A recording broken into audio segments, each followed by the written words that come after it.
hours of Johannesburg, before the taxis beep and the city wakes, someone is already walking. Feet hit pavement, shoulders tighten. The body bends, dodges, adjusts to potholes, to fences, to invisible lines drawn long before they were born. This is not just walking, it's memory, it's negotiation, it's survival. Every step tells a story of homes too far from clinics, of playgrounds turned into parking lots, of dreams stalled in traffic.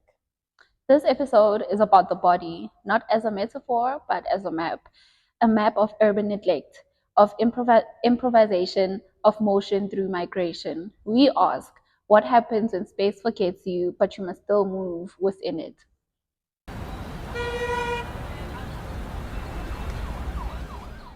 Hi everyone, I'm your host Nell, I'm Anele, and and welcome welcome to to the the first first episode episode of of Healing Healing Grounds. Grounds. Woo! Hi everyone, I'm your host Nell, And I'm Anele, and and welcome welcome to to the the first first episode episode of of Healing Healing Grounds. Grounds. Ooh.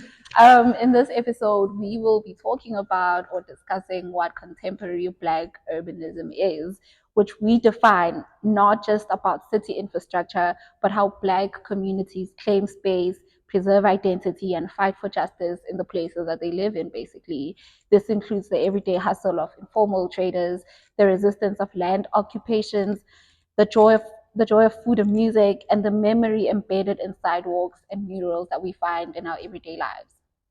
At its core, Black urbanism challenges spatial exclusion and racial segregation, cultural erasure through gentrification, environmental injustice, and the lack of access to land, infrastructure, and decision making. But it also celebrates community led design, Afrofuturist aesthetics, placemaking through music, food, and storytelling, resistance through informal economies, and land occupation. This is more than just planning, it's survival, creativity, and power. But to really understand today's struggles, we need to look back at historical roots of Black urbanism and planning justice. Black urbanism builds on decades of resistance, such as in the US, the civil rights and Black power movements fought urban renewal schemes that displaced Black communities. In South Africa, anti apartheid urban resistance took shape in places like Soweto and Kailicha. Across African cities such as Lusaka, Accra, and Lagos, post independence planning often reproduced colonial inequalities, which we still find till today. And globally, informal settlements like Kibera in Nairobi and Khayelitsha in Cape Town became powerful symbols of self determined urbanism. These histories basically remind us that Black people have always shaped the city. So, what does planning justice mean? It means looking beyond zoning and building codes to ask who gets what resource, that's distributive justice, who gets to decide, that's procedural justice, and whose knowledge counts, that's recognition justice. In the context of Black urbanism, planning justice means ending racist zoning and displacement, resisting gentrification and reclaiming land, supporting grassroots housing movements, and designing cities that reflect Black histories, cultures, and futures. In short, planning must serve people, not profit. But before we actually get into the dissection of Black urbanism in a much more deeper way, we would like to talk about the minds shaping this field, such as leading thinkers and theorists. Edward Soja coined the term spatial justice. As he said, space is political and never neutral. June Manning Thomas focuses on race planning and African American exclusion in United States cities. We also have Catherine T.L. Day, who advocates for public participation and critiques top down planning approaches. Our core theorist, if within this podcast, being Abdul Malok Simone, explores African cities, especially in formal life. His phrase, um, his phrase "people as infrastructure" is very key to us. Anya Roy speaks about not focused only on Black urbanism, but her work critiques how cities criminalize poverty, especially in the global South. We also have Keisha Khan Perry and Alyssa Battistoni, who examine Black women's land rights and Black placemaking in Brazil and beyond. These ideas live in real movements. For example, we have Abahlali Basemjondolo, which is in South Africa and fights for Shakdala's dignity, land, and homes. We also have Black Space in the United States, which reclaims planning and architecture for Black agency and especially Black joy. Designers protest, is a collective challenging white supremacy in the built environment. And we also have Right to the City Alliance, which pushes for tenant rights and community control over development. These groups don't just critique, they also build. Within these various forms of Black urbanism, we realize that Black urbanism or urbanism isn't just material, but this is also imagination in terms of culture, aesthetics, and Afrofuturism. We see this through murals in Harlem and Johannesburg, Amapiano blasting from taxis in Soweto, and Afrofuturist architecture and design reimagining city spaces. These expressions we see are not just aesthetic extras, but they're claims to space, expressions of memory and future, and very powerful forms of resistance. And in terms of Black urbanism in practice and what it looks like in the ground, we have community land trusts in Atlanta and Johannesburg.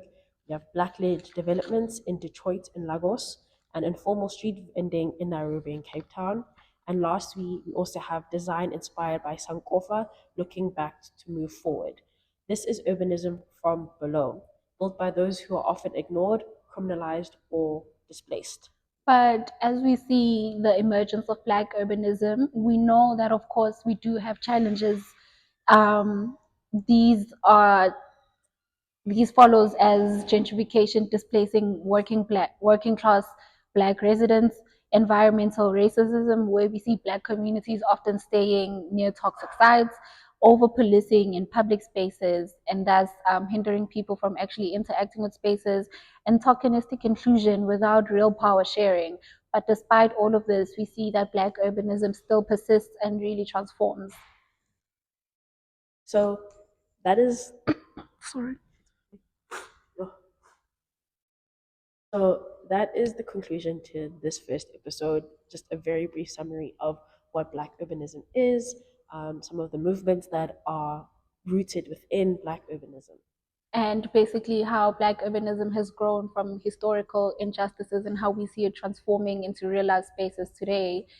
So we'd also just like to briefly talk about how we got to Black urbanism as this podcast theme in relation to both Anela and I's respective research. In my research, I'm basically investigating how public health is affected by mining communities. Basically, these are communities located really adjacent to mining, say, so mining operations.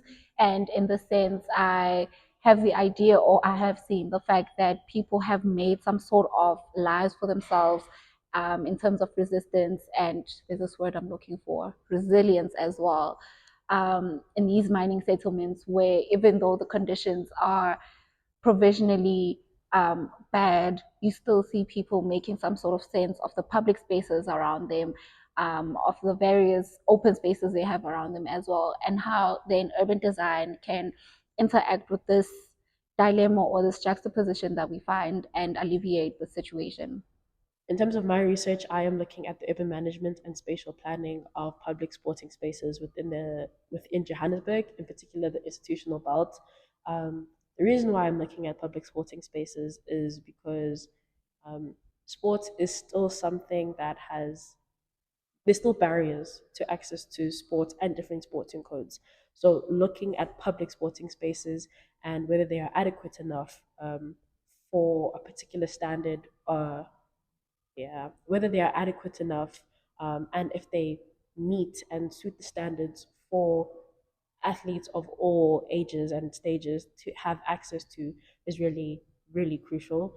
I think another thing is that public space in general, and then in extension, public sporting spaces, uh, tend to be an indicator of spatial segregation and spatial injustice.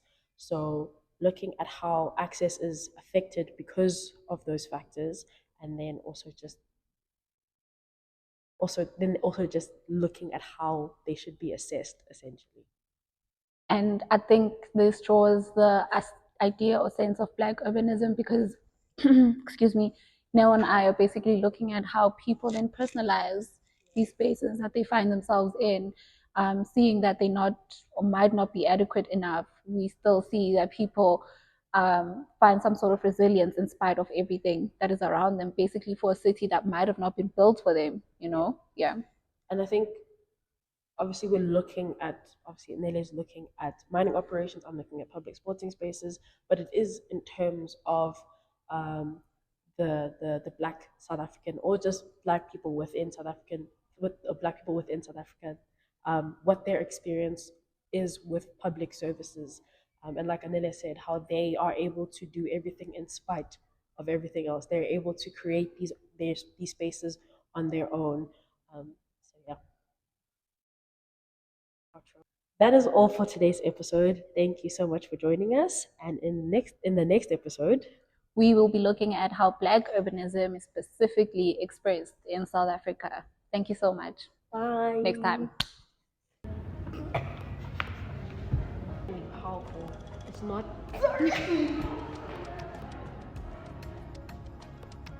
Oh, shit. Welcome to the first.